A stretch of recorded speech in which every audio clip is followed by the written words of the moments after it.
وخالدين فبئس المتکبرین۔ میرے محترم دوستو، اللہ نے بہت ہی وضاحت کے ساتھ اور سب کچھ ظاہر کر کے بتا دیا کہ آگے قیامت کے دن کیا نظارے ہوں گے، کیا کچھ پیش آئے گا، کیا صورتحال ہوگی، اللہ کا پوچھنے کس انداز سے ہوگا، سوال جواب کا حال کیا ہوگا، کن چیزوں کے بابت پوچھا جائے گا، یہ تمام چیزیں اللہ پاک نے قرآن میں ذکر فرما دی۔ ابھی یہ آیت جو میں نے تلاوت کی سورہ زمر کے آخری رکوع کی آیتیں ہیں، آیت مبارکہ میں اللہ رب العزت فرماتے ہیں جب فیصلہ ہو جائے گا کفار کے حق میں کہ ان کے اعمال عند اللہ رد کر دیے گئے، ایک عمل بھی قبول نہیں، سب کے سب مردود ہے، فرشتوں لے جاؤ ان کو جہنم کی طرف، ہانکتے ہوئے لے جاؤ۔ کہتے فرشتے ان کو ہانکتے ہوئے جہنم کی طرف لے جائیں گے، اسی آیت کا ترجمہ الی جہنم زمرا حتی اذا جاؤہا فتحت ابوابہا، یہاں تک کہ یہ جب پہنچ جائیں گے جہنم کی دروازے پہ، کھول دیے جائیں گے جہنم کی دروازے، وقال لهم خزنتها، خازن مالک داروغے جہنم کہے گا، اس فرشتے کا نام جو اس نظام جہنم پہ مقرر ہے، جو چیف ہے، چیئرمین ہے، بڑا ہے، اس کا نام مالک آیا ہے۔ مالک کہے گا وقال لهم خزنتها، داروغے جہنم، الم یاتکم رسول منکم یتلون علیکم آیات، کیا تمہارے پاس کوئی ڈرانے والا نہیں آیا تھا، سمجھانے والا نہیں آیا تھا کہ تمہیں سمجھاتا، تمہیں ڈراتا آج کے اس دن سے، اور تمہیں یہ بتاتا کہ کیا حالات پیش آنے والے ہیں؟ جہنم سے تمہیں دنیا میں کسی نے آگاہ نہیں کیا، اللہ کی ناراضگی کے امور سے تمہیں دنیا میں کسی نے آگاہ نہیں کیا، کوئی بتانے والا نبی، نبی کے وارثین، نبی کے نائبین تمہیں بتانے والے نہیں آئے؟ قالوا بلا، سب جہنمی ایک زبان ہو کر کہیں گے بلا، کیوں نہیں آئے تھے، ہم نے ان کی بات کو مذاق سمجھا، ہم نے ان کی بات کو جھوٹ سمجھا، ہم نے کہا یہ مولویوں کی باتیں ہیں، کس نے پھر جہنم اور جنت دیکھا ہے، کس نے عالم بالا دیکھا، ہمیں ڈرایا جا رہا ہے، کچھ بھی نہیں، اللہ غفور الرحیم میں کرتے جاؤ۔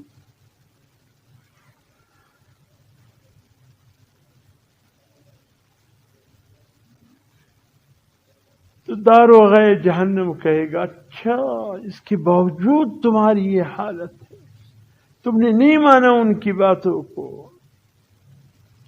ولیکن حقت کلمۃ العذاب علی الکافرین، آج ثابت ہوگی کہ واقعی کفار پر اللہ کا عذاب برحق واقع ہو رہا ہے، اللہ ظلم نہیں کر رہا ہے، انہوں نے ظلم دنیا میں خود اپنے اوپر کیا ہے، انہیں سمجھائے گی کہ دنیا میں بھئی یہ کرو، یہ نہ کرو، یہ کرو، یہ نہ کرو، اس سے اللہ ناراض ہوتے، اس سے اللہ راضی ہوتے، اللہ کے نبیوں کی ناراضگی اور راضی ہونے سے ان کو آگاہ کیا گیا، نہیں مانے، نہیں مانے۔ قیل ادخلوا ابواب جہنم، داروغہ جہنم کہے گا اچھا داخل ہو جاؤ جہنم میں، داخل ہو، خالدین فیہا، ہمیشہ ہمیشہ کے، فبئس مثوى المتکبر، فبئس مثوى المتکبر، بہت ہی بدترین ٹھکانہ ہے متکبرین کے لیے جہنم، بہت ہی برا ٹھکانہ، جس کو اللہ برا ٹھکانہ کرے اس کی برائی اس کے کوئی اندازہ لگا سکتا۔ اس لیے میرے محترم دوست، دنیا کی زندگی بڑی مختصر ہے، کتنی گزر گئی کتنی باقی ہے۔ آدھی زندگی تو بچپنی کی نظر ہو جاتی ہے، آدھی زندگی میں جو رہ جائے ان میں آدھی نیند کی نظر ہو جاتی، باقی جو رہ گیا اس میں ہم کیا کرتے؟ سوچ لیجیے، سوچ لیجیے۔ شعبان کا یہ عظیم مہینہ، خدا را یہ اللہ پاک نے اس امت کی عمریں کم کیے ہیں، ٹھیک ہے، لیکن اعمال کی قیمت بڑھا دی ہے، اعمال کی قیمت بڑھا دی ہے۔ توڑا کرو، اللہ زیادہ کی عوض تم سے لے لے گا، ہے نا؟ حدیث میں آتے ہوئے ایک شخص نے کسی کو مزدوری پہ رکھا، بھئی فجر سے لے کر ظہر تک تمہیں 1 دینار دوں گا کام ہے، ٹھیک ہے۔ دوسرے کو رکھا، ظہر سے لے کر عصر تک تمہیں 1 دینار دوں گا، ٹھیک ہے، ٹھیک ہے۔ اور تیسرے کو رکھا، ظہر سے عصر تک تمہیں رکھوں گا 2 دینار دوں گا۔ یہ دونوں نے احتجاج کیا کہ ہم نے زیادہ وقت بھی کام کیا اور ہمیں عوض بھی توڑا ملا۔ اللہ پاک فرمایا، یعنی وہ مالک کہتے ہیں کہ بھئی میں نے کسی سے حکم عدولی تو نہیں کی نا، جو وعدہ کیا تھا پورا کیا نا، اب میری مرضی ہے کسی کو کم دوں کسی کو زیادہ، اس نے کم کام کیا اس کے عوض زیادہ۔ حضور نے فرمایا یہ فجر سے زور تک کام کرنے والے یہود ہے، اور زور سے عصر تک کام کرنے والے عیسائی ہے، اور عصر سے لے کر مغرب تک مختصر کام اور دوہرا اجر۔ اللہ، یہ مسلمان ہے، امت مسلمہ، عمریں کم ہیں لیکن قیمت زیادہ اللہ دے رہے ہیں، قیمت زیادہ۔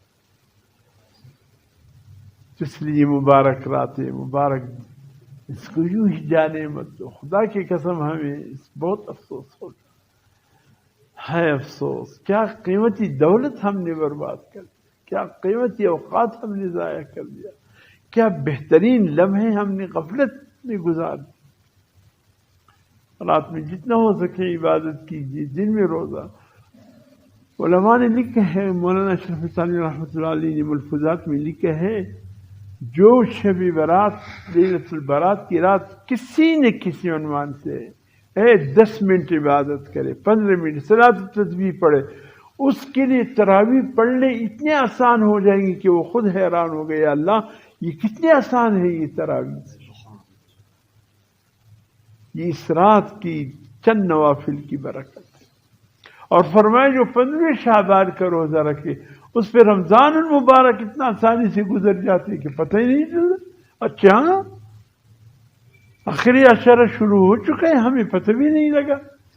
یہ اس شعبان کی 15 روزے کی برکت ہوتی ہے، یہ پورا زور اپنے اوپر لے لیتا ہے۔ اس رات کی کچھ نہ کچھ عبادت اور اس دن کا روزہ کچھ نہ کچھ، اب پورا زور جو ہے یہ کچھ نہ کچھ عبادت پورا زور اپنے اوپر لے لیتے، پھر رمضان اتنا آسانی کے ساتھ گزرتے کہ انسان حیران رہے۔ کچھ نہیں، صلاۃ التسبیح پڑھ لیجیے، یہ ایک روزہ کیا ہوگا، اتنے اچھے دن ہیں، ایسے بھی کھانے کو دل نہیں کرتے، صبح چائے پیے تو مغرب کے بعد پھر سیاہ کھلتا ہے، کوئی ٹکا پانی تو ایسے بھی پتھر ہے، کھانا کھا لیا، ایک گلاس پی لیا، پتھر رکھ دیا، اگلے دن 24 گھنٹے کے بعد جا کر کہیں ہضم ہو تو ہضم ہو۔ کہتے بلوچستان میں 2 مقام ہے جس کا پانی بڑا زبردست ہے، ایک زیارت اور ایک چمن کا پانی، سوئے ہضم ہے، اس لیے وہاں کھانے پینے جو خوب کھائے جاتے ہیں، ایک ایک شخص ایک دمبا کھا لیتے ہیں۔ ہمارے زانی پاؤ بھی رکھو، ہم وہ بھی بمشکل ایک لقمہ لے لیتے۔ تو ویسے بھی کوئی ٹکا پانی سوئے ہضم نہیں ہے، یہ پتھریلا پانی ہے تو خوبصورت ذائقہ دار لیکن وزنی ہے، کھانے کے ساتھ آپ پی لیں، اگلے دن 24 گھنٹے میں جا کر کہیں پھر دل کھانے کو کرتے ہیں، ورنہ نہیں کرتے۔ پتھر آ جاتے ہیں بالکل اس میدے کے اوپر. تو ویسے بھی یہاں پھر چھوٹے دن ہے، سردی کے دن ہے، ایک ہی روزہ تو رکھنا ہے. اگر کسی کو اللہ توفیق دے تو یہ ہفتہ اتوار پیر تینوں رکھے، سبحان اللہ، سونے پر سہاگا. اگر ہفتے کا نہیں رکھ سکتے اتوار پیر کا رکھے، اگر اتوار پیر کا نہیں رکھ سکتے چلو پیر کا تو رکھے، مشکل تو نہیں ہے. ایسا گزر جائے گا پتہ بھی نہیں چلے گا. پھر رمضان المبارک کیسے گزرے گا پتہ نہیں چلے گا. اتنی آسانی، اتنی سہولت، اتنے زبردست طریقے سے اللہ اس عظیم مہینے کو گزار دے گا. اللہ رب العزت ہمیں توفیق عطا فرمائے، کچھ نہ کچھ ہم عبادت کرے، اللہ کو راضی کرے. آنے والا بہت سخت وقت آ رہا ہے، اس کے لیے ہم کچھ تیاری کریں. قبر میں روشنی لے کر جائے. ایک بزرگ نے دیکھا کوئی قبر کے اوپر موم بتی روشن کر رہا تھا. کہا میاں کیا کر رہے ہو؟ کہا کہ روشنی جلا، یہ موم بتی جلا رہا ہوں. کہا اس کی روشنی اندر پہنچ جائے گی؟ کہا جی نہیں. کہتے فائدہ؟ تو اصل میں ہمیں وہ موم بتیاں لے کر جانا جائے جس سے قبر کے اندر روشن ہو، اور وہ ان عبادتوں سے روشن ہو، قرآن کی تلاوت سے روشن ہوگا، نمازوں سے روشن ہوگا، نوافل سے روشن، اللہ کی رضا کے امور سے روشن ہوگا. میں نے وہ آپ جائیے لاہور کے میانی قبرستان، حیران ہو جاؤ گے. ٹیوبیں لگی ہیں، برفیں لگی ہیں، ایک عجیب نظارہ ہے. کبھی کبھی پہلے جب جانا ہوتا میں احمد اللہ رحمۃ اللہ علیہ کی قبر پر زیارت پر خواہ جاتا. نیت کر کے کسی بزرگ کی قبر پر نہیں جانا چاہیے، لیکن پہنچ گئے اس علاقے میں جن بزرگوں کی قبر ہے ضرور حاضر ہو جانا چاہیے، ایک دعا کر لینی چاہیے. منع نہیں کیا گیا. صرف یہ شرک نہ کرے، غیر اللہ سے مانگے نہیں، باقی جا کر دعا مانگ لیجیے. دعاؤں سے نہیں منع کیے گئے، مانگنے سے منع کیے کہ تو مجھے بیٹا دے دے، تو میری بیماری کو ٹھیک کرے، میری چاچا. یہ غلط ہے. باقی اللہ تیرے نے ایک بندتا اچھی زندگی گزاری، اس کے راستے پر مجھے چلنے کی توفیق عطا فرمائے. ان دعاؤں سے منع نہیں کیے گئے. تو اس لیے یہ آپ کی قبر کی روشنی ہے. خدا کی قسم یہ سورہ ملک جو آپ تلاوت کرتے ہیں روزانہ سونے سے پہلے کرتے ہیں، کر لیا کریں. فرمایا جو شخص روزانہ سونے سے پہلے سورہ تبارک الذی کی تلاوت کر کے سوئے گا، ایک تو فرشتوں کے سوال جواب سے بچ جائے گا، اور دوسرا قبر کی تاریکی سے بچ جائے گا. کیا دو رخوں پر مشتمل چھوٹی سی صورت ہے. یاد کرنے میں بھی کوئی حرج نہیں ہے. تھوڑا سا کوشش کریں، ابتداء ہفتہ 10 دن دیکھ کر پڑھے، پھر یاد ہو جائے گا. آپ پھر عادت تو کر لیں، یاد ہو جائے گا. اللہ کی توفیق. تمام حضرات میرے ساتھ مل کر